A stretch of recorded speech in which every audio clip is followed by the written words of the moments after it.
Hello and welcome to a 1v1 game between coRe and Beasty on Rocky River. Spawning in on the left side is going to be Beasty playing as the Byzantines in a purple, and on the other side it's going to be coRe with the Holy Roman Empire in orange.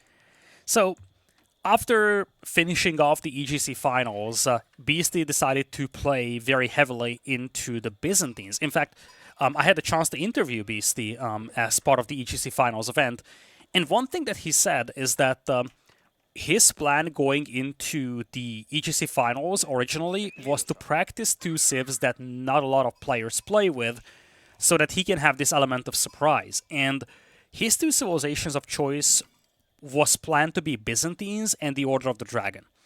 Now, if you're familiar with Beasty, you know that he ran a subathon in November and early December on Twitch, and kind of dragged out, and it's kind of hurt his preparation a little. He didn't have as much time as he wanted to, so this plan was kind of ditched in the end. But with the tournament ending, he decided to play a lot of Byzantines over here, and that's, this game is part of that series of games played with the Byzantines by him. On the other side, it's the one and only coRe playing as the HRE in orange. Now, Rocky River is a map where you sometimes see players expanding towards the middle for the pawns, but generally speaking, the amount of shorefish available in these spawns is actually very limited. I'm just now realizing that this is a very Beasty favored spawn here. You see, both of these shorefish droplets on this spawn, and even this spawn to a certain extent, actually spawned on Beasty's side. This is the only pond where the shorefish spawned on coRe's side.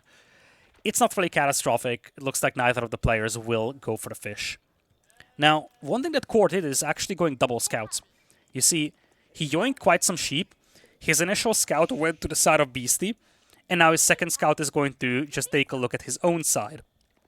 In the meantime, Beasty also tried taking away some sheep from coRe's side and then went back home. Looks like he wasn't really able to secure much though, and he won't really find a lot of sheep on this side either, because coRe has already taken most of this from this area.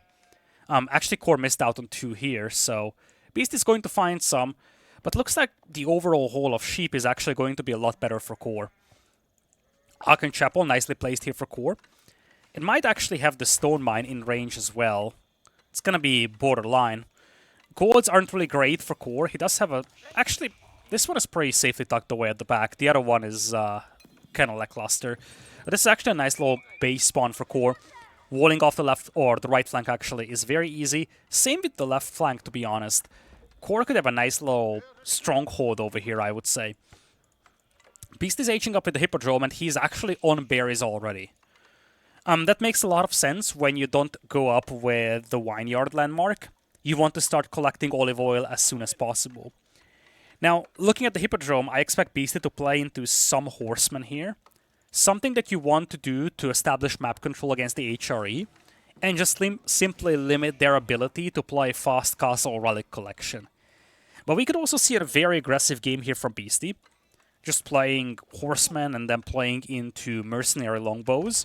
Maybe even horseman plus Kashi could be an interesting way of approaching this. But if you're coRe, you definitely want to get some walls going, because that Hippodrome is going to be used for a lot of cavalry production, I feel. Beasty's only playing one cistern, by the way. He's got quite some stone to work with. Can he afford a second one? Yes, he can. I'm actually wondering if he's going to place it. Indeed, there it is. Oh, this is a lovely spot. You see, it's going to expand towards the stone. It's going to expand towards the gold. For future use, this is actually a very nice cistern. For now, it's only horsemen. And on the other side, coRe's got very little to work with. It's going to place a defensive tower on his gold. Ooh, Beasty eating a little town center fire here. Has to be cautious not to lose that scout. That's the only scout he has, actually. And in the meantime, looks like coRe might just be thinking about a fast castle here. He's got a lot of food under the town center. Gold is fairly safe as well. So rushing castle is definitely a legitimate option for him. He's going to scout the Hippodrome as we speak. Does have two scouts, so he can keep one of the scouts back at home to look for incoming horsemen, and then keep the second scout close to the enemy base to see if Beasty is making any kind of tech switches. The star is a little late here. Only one villager building this, and this might be a slip-up by coRe.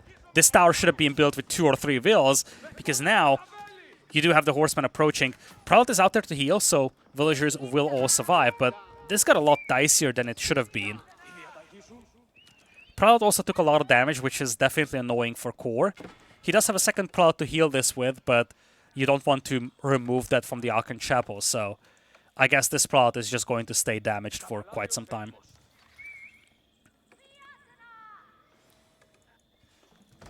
I'm looking at Beasty. Indeed, he is going to have mercenaries, and it's the Western contract, so longbows will be on the way here. It's a nice combo. You have a couple of horsemen, a couple of longbows, and especially on this map, where you can kind of turtle with the HRE, if you get a couple of longbows set up on these flanks, you can actually harass the opponent's lumberjacks, maybe even the gold miners from like this side. And this is a lot of idle time, by the way, on coRe. Beasty, he actually sent in both horsemen, but he sent this one first, which was the high HP one. So you see, he's actually not losing this low HP one. As I'm saying that, he's going to lose both of them, Caster Curse coming in clutch. But yeah, the concept was to use the full one, or the full HP one, to tank the damage, and then the heavily damaged ones just to do damage, but actually not take the damage from the tower fire. 3 horsemen going down here for Beasty, though. That's a costly endeavor for him. He's going to come in with longbows, but Costly is going to be on the way for coRe.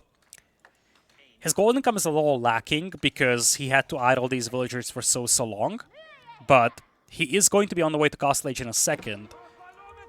Now, I would say here you age up with Ragnitz Cathedral and you play stable knights. It's not like Beasty has much against the knights, and even just one knight is going to be problematic for all these longbows to deal with. I feel like having a handful of knights will make this investment into the Western mercenary contract so underwhelming.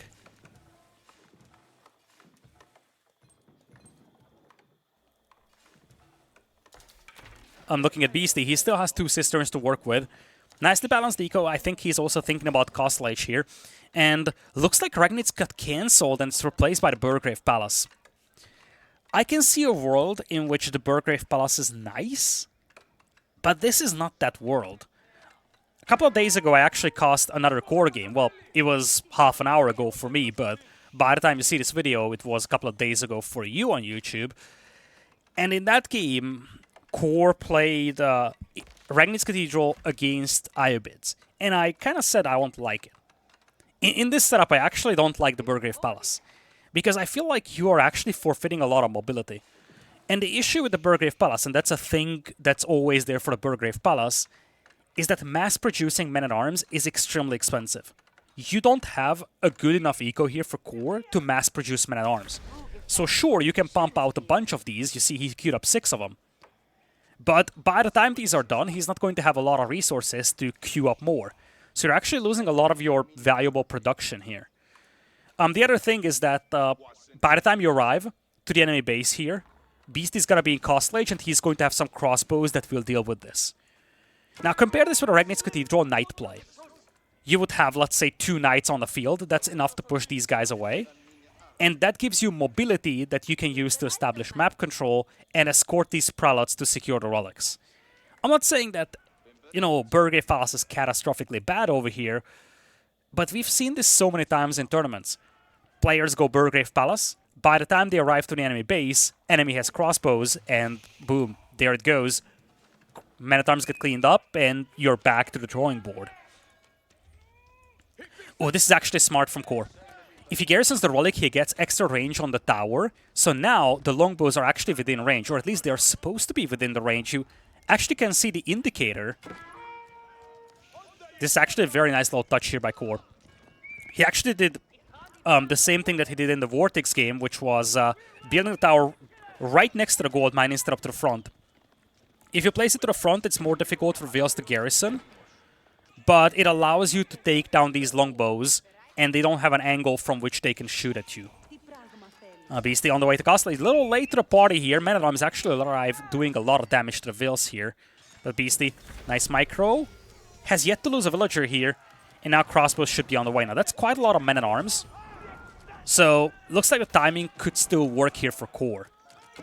Again, I'm not really the biggest fan of this Man-at-Arms build, because once you have like 5 crossbows for Beasty, this can be easily cleaned up, but the timing might be right for coRe. I think Beasty was just a little late to Castle Age, and by the time he arrived, he isn't going to be given a lot of chances to build up those crossbow numbers. This is, in many ways, an all-in build from the HRE. If this Man-at-Arms push wins you the game, then good for you. But if this stalls out and gets cleaned up, you're in a terrible spot.